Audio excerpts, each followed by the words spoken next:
Wabarakatuh. Terima kasih Datuk Timbalan Speaker. Saya pantun sikit. Mencari timba si anak dara di bawah sarang burung tempur. Salam sembah pembuka bicara.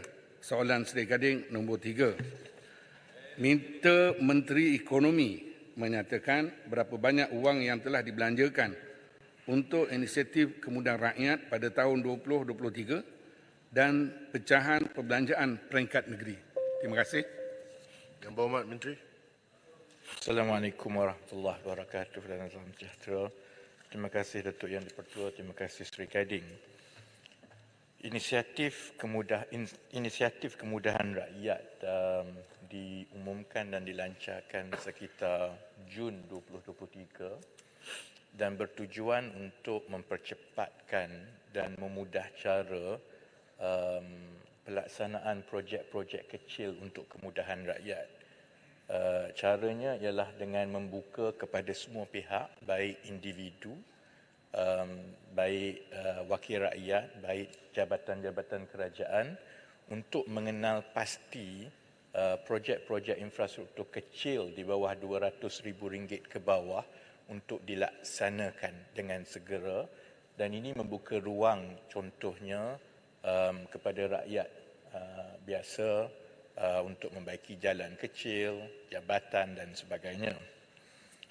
Sejak dilancarkan sehingga 22 November 2023, sebanyak 1,500 projek dari inisiatif kemudahan rakyat ini telah diluluskan secara prinsip di peringkat Kementerian Ekonomi, dan apabila telah diluluskan ini, maka kelulusan dan peruntukan ini diberikan kepada pelbagai agensi pelaksana seperti pihak berkuasa tempatan, pihak pembangunan koridor dan Perbadanan Kemajuan Ekonomi Negeri bagi tujuan pelaksanaan projek IKR.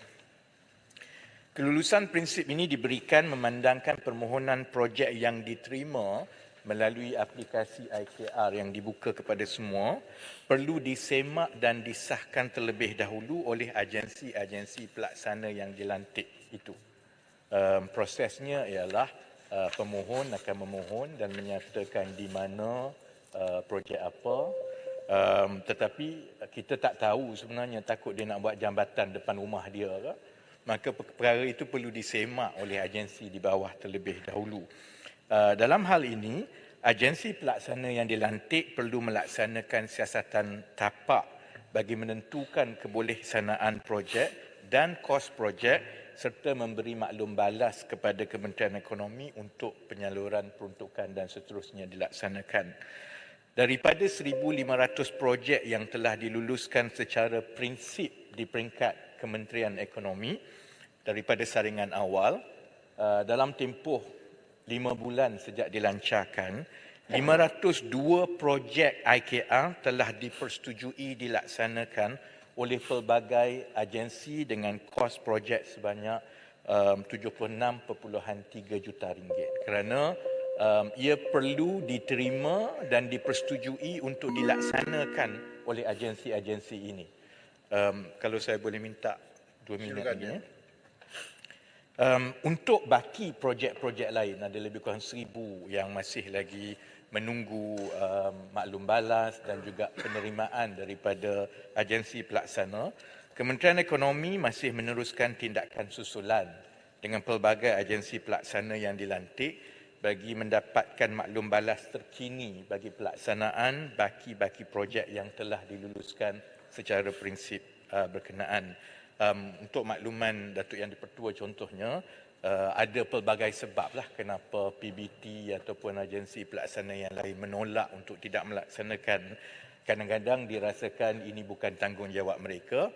Ada juga contohnya dapatan dan maklum balas daripada agensi pelaksana bahawa pandangan mereka itu untuk kepentingan individu yang tidak memberi kesan yang besar kepada masyarakat setempat. Sehingga kini, daripada 76.3 juta ringgit yang telah diluluskan untuk 502 projek tersebut, sebanyak 57.2 juta telah disalurkan bagi pelaksanaan yang 500 projek ini sedang berjalan di seluruh Malaysia, dan pecahannya seperti berikutnya. Sabah tertinggi sebanyak 21.6 juta, kemudian Perak 7.2 juta, Pahang 6.5 juta, Sarawak 5.8 juta, Selangor 5.3 juta, Kedah 2.2 juta, Negeri Sembilan 2 juta, Johor 1.96 juta, Melaka 1.1 juta, Terengganu 1 juta, Kelantan 750,000, Perlis 670,000, Wilayah Persekutuan 556,000 dan Pulau Pinang 400,000 ringgit. Terima kasih, Datuk Yang di-Pertua. Yang Berhormat Sri Gading, soalan tambahan. Terima kasih kepada Menteri yang telah menjawab dengan baik, dan pecahan yang telah diberikan nampaknya Johor sikit sangat tu.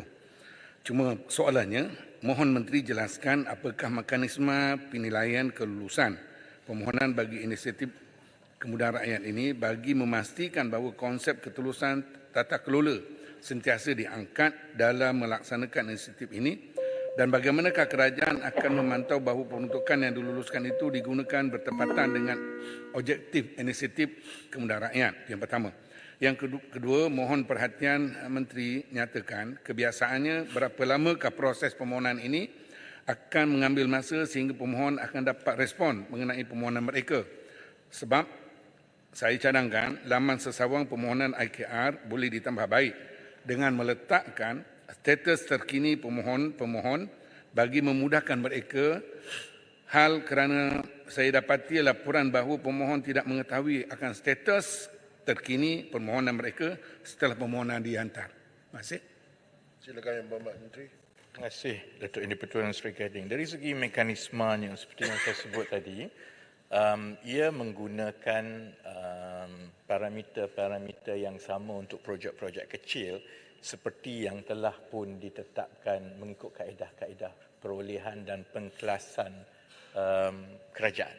Maksudnya 200,000 ke bawah, dia mestilah mempunyai manfaat kepada komuniti, bukan individu, dan had itu adalah tertakluk kepada BQ yang boleh dilaksanakan dalam 200,000 lah, dan ia akan dipohon oleh pemohon, baik wakil rakyat ke ataupun rakyat ataupun jabatan kerajaan, dan di peringkat Kementerian Ekonomi terlebih dahulu berdasarkan parameter dan syarat-syarat ini diberikan kelulusan secara prinsip, kemudian dihantar kepada agensi-agensi pelaksana.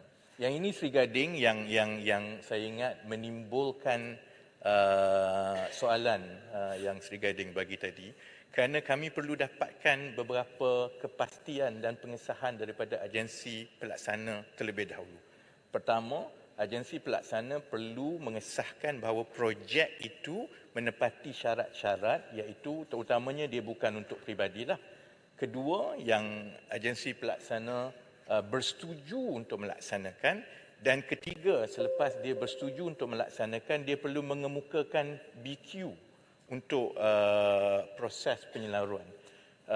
Yang menjadi masalah itu ialah apabila tempoh masa untuk PBT ataupun agensi pelaksana ni untuk kembali ke Kementerian Ekonomi itu dia berbeza-beza. Ada agensi pelaksana yang laju, maka cepatlah disalurkan. Kalau yang perlahan tu, dan saya boleh maklumkan kepada Dewan, ada juga agensi di bawah, walaupun kita sebut kami nak bagi peruntukan, dia tak nak buat.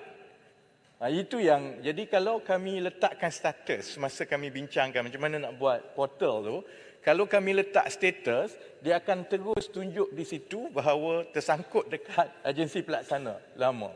Jadi itu adalah antara beberapa dapatan yang akan diambil kira untuk melicinkan lagi proses ini, dan insya-Allah kalau dari segi pemantauan itu ia sudah tentu tertakluk kepada semua peraturan perolehan dan tata kelola kerajaan sedia ada, kerana apabila telah diluluskan secara prinsip dan diterima akan dilaksanakan oleh agensi pelaksana perlu mengadakan proses perolehan seperti biasa, seperti mana projek-projek kecil di bawah RM200,000 ke atas. Tapi insya-Allah kami sedang tengok macam mana nak atasi masalah kalau agensi pelaksana kata dia tak nak buat.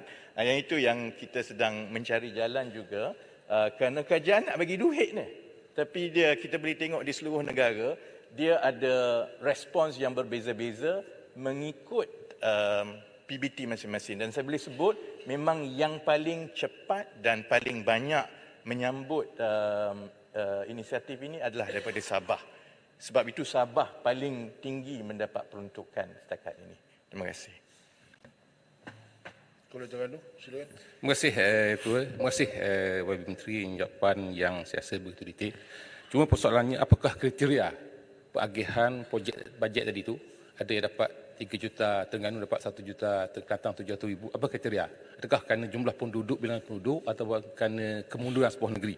Yang kedua, bagi jabatan ataupun JC yang tidak berminat, boleh tak dikongsi dengan ahli parlimen maklumkan hal tersebut untuk kita bantu memudahkan perbelanjaan tersebut. Terima kasih Ketua. Yang Berhormat Menteri. Terima kasih Ulu Terengganu. Kriteria sebenarnya dia tidak mengikut negeri atau apa-apa. Kriterianya ialah projek itu betul-betul memanfaatkan kepada rakyat, dan kalau RM200,000 ni memang tak boleh buat bangunan besar. Selalunya jalan kecil, selalunya longkang, selalunya membaiki yang banyak di Semenanjung ini, contohnya membaiki balai raya. Maksudnya bentuk-bentuk pembinaan ataupun infrastruktur yang sebelum ini mungkin tidak mendapat keutamaan kerana kalau kita melalui proses belanjawan biasa setiap tahun, tumpuan pengagihan peruntukan ini selalunya kepada projek-projek besar perancangan di peringkat kementerian. Sebab itu di peringkat Kementerian Ekonomi kita buka yang ini, kita bagi peruntukan. Kan? Jadi sebenarnya setakat ini daripada 1,500 itu, dia tidak ada peraturan yang kami tetapkan kena negeri ini lebih dan sebagainya. Pandangan saya dan daripada maklumat yang ada selepas 5 bulan, dia sebenarnya banyak bergantung kepada pertama, sama ada penduduk di situ ataupun agensi di situ mengambil peluang ini atau tidak. Sebab itu di kawasan bandar asalnya agak rendah. Kerana bagi mereka tak apalah, dia tak ada terdesak sangat. Tapi di peringkat luar bandar, terutamanya di Sabah, di Sarawak, sebab mungkin dia dah minta jalan tu lama. Jadi itu yang menyebabkan ada beberapa negeri lebih tinggi. Yang kedua, sudah tentu dia bergantung kepada PBT. Dan atas saranan Hulu Terengganu tadi, dan saya juga mendapat makluman yang sama daripada wakil-wakil rakyat yang lain. InsyaAllah selepas ini kita akan usahakan untuk dikongsi dengan wakil-wakil rakyat. Kalau memang kami dah luluskan tapi PBT tak nak buat. Jadi saya nak bagi kat wakil rakyat, tolong pergi beritahu PBT, sila buat. Sebab dia kalau tidak dia merugikan rakyat. Sedangkan benda ni diminta oleh rakyat sendiri. Saya faham PBT ataupun mungkin agensi lain dia kata kami ada banyak senarai kerja yang lain ni. Tiba-tiba kamu nak bagi suruh buat yang ini pula. Jadi ini bukan keutamaan kami. Jadi insya-Allah mengambil saranan yang diberikan oleh Hulu Terengganu tadi itu, insya-Allah akan dikongsikan juga dengan wakil-wakil rakyat supaya boleh berbincang dengan agensi-agensi itu supaya dapat dilaksanakan dengan segera. Terima kasih. Terima kasih Yang Berhormat Menteri. Ahli-ahli yang berhormat.